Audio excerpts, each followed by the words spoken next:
On Saturday, TMC MP Sushmita Dev held an organizational meeting with party workers and supporters at the Kadmatla party office.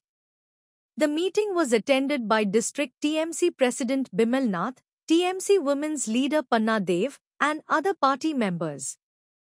Addressing the gathering, Sushmita Dev stated that the Trinamool Congress is the only political party capable of effectively challenging the BJP. She remarked that while Congress is the oldest political party in the country, there are numerous examples of Congress failing against the BJP in various states. The leader emphasized the need to strengthen the party's organizational base.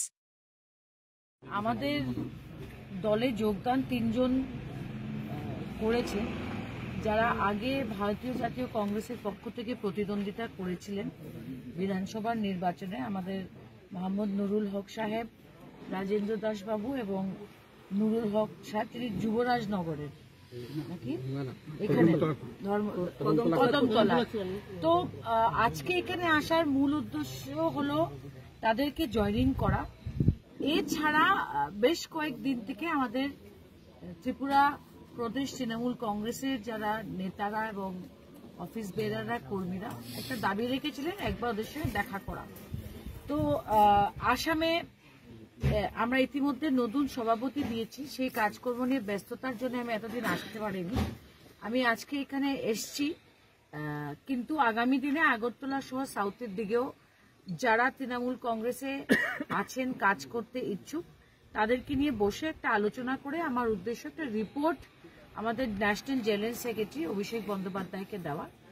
এবং আমি একটা দায়িত্ব নিয়ে বলতে চাই ত্রিপুরা প্রদেশের জনসাধারণকে যে ভারতীয় জনতা পার্টি যতদিন ত্রিপুরার রাজ্যতে থাকবে পত্রিকাতে আপনাদের মনে হবে যে ত্রিপুরা রাজ্য এগিয়ে যাচ্ছে, কিন্তু সত্যি বলতে গেলে সরজমিনে আমরা দেখতে পাচ্ছি যে ভারতীয় জনতা পার্টির প্রোগ্রাম বেশি হয়, পাবলিসিটি বেশি হয়, কিন্তু সরজমিনে আমার মনে হয় না সাধারণ গরিব মানুষ বা মিডল ক্লাস লো মিডল ক্লাসের মানুষরা খুশি আছে। আজকে মূল্যবৃদ্ধির কোনো সীমা নেই, বেরোজগারি বাড়ছে এই দেশে।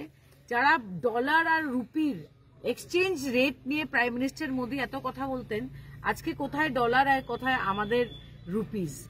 এছাড়া আমি মনে করি যে হরিয়ানা আর মহারাষ্ট্রের নির্বাচনের রেজাল্টের পরে ভারতীয় জাতীয় কংগ্রেসকে নিয়েও মানুষ এখন চিন্তিত যে ওরা কতটুক লড়াই করে বিজেপিকে হারাতে পারবে। কিন্তু মমতা বন্দ্যোপাধ্যায়ের নেতৃত্বে আমরা পশ্চিমবঙ্গতে কি দেখতে পেরেছি যে বিজেপির সঙ্গে টক্কর দিয়ে বিজেপিকে পরাস্ত করার ক্ষমতা মমতা বন্দ্যোপাধ্যায়ের নেতৃত্বে সেই শক্তি রয়েছে। কিন্তু যেখানে কংগ্রেস আর বিজেপির প্রতিদ্বন্দ্বিতা হয় বিজেপি জিতে, যেখানে স্টালিনের সঙ্গে প্রতিদ্বন্দ্বিতা হয় এমকে স্টালিন জিতে আসেন, যেখানে অখিলেশ যাদবের সঙ্গে বিজেপির প্রতিদ্বন্দ্বিতা হয় অখিলেশ যাদব জিতে আসেন। কিন্তু দেখা যায় যেখানে কংগ্রেসের একটা ডাইরেক্ট ফাইট বিজেপির সঙ্গে হয় সেখানে কংগ্রেস জিততে পারছে না। এই মহারাষ্ট্র আর হরিয়ানা নির্বাচনের আগেও যদি আপনারা লোকসভাতে মধ্যপ্রদেশের নির্বাচন দেখেন বা গুজরাটে দেখেন বা ছত্তিশগড়ে দেখেন, সবখানেই আমরা দেখতে পাচ্ছি যে বিজেপি হারছে। কিন্তু কংগ্রেস একটা 135 বছর থেকে বেশি পুরানো দল, মানুষের একটা অভ্যাস কংগ্রেসের কে ভোট দেওয়া। কিন্তু বিকল্প যদি তৈরি করতে হয়, বিকল্প যদি এই দেশে তৈরি করতে হয়, আমি মনে করি ত্রিপুরাতে হোক, আসামে হোক, মেঘালয় হোক, গোয়াতে হোক, কেরালাতে হোক, আমি মনে করি যে তৃণমূল কংগ্রেস একটা বিকল্প দল হয়ে উঠে আসতে পারে।